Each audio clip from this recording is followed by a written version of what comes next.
নমস্কাৰ বন্ধু-বান্ধৱীসকল, আজি মই অন্য এটি ভিডিঅ'লৈ স্বাগতম জনাইছোঁ।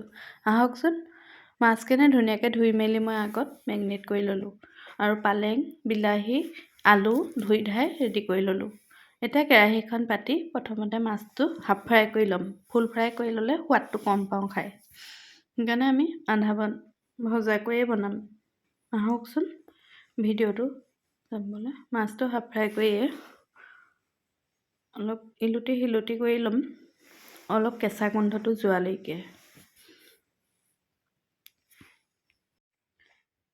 হ'লে মাছটো সেই একেখিনি তেলতে মই আকৌ পিঁয়াজ অকণমান দি ভাজি ল'লোঁ। পিঁয়াজটো ভাজি অকণমান ৰঙা হোৱালৈ লৈছোঁ।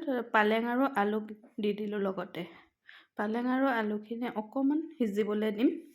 সিজাৰ পিছতে মই লগত বিলাহী দি দিম। বিলাহী দি অকণমান বিলাহীখিনি গলালৈকে ৰ'ম। বিলাহীখিনি গলিছে, এতিয়া মই গৰম পানী দি দিছোঁ আৰু লগতে মাছ গিপিছোঁ। মই গৰম পানীটো অকণমান গৰম হ'লে মই মাছখিনি দি দিম। দি পিনি ভালকৈ উতলিবলৈ দিম, মাছৰ নিজৰ সোৱাদ ওলোৱাকৈ।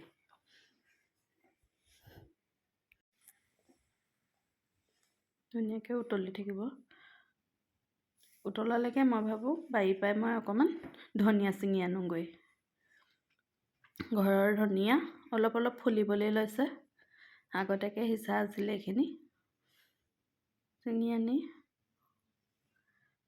উতলি থকা মাছকণতে ধনিয়াটো দি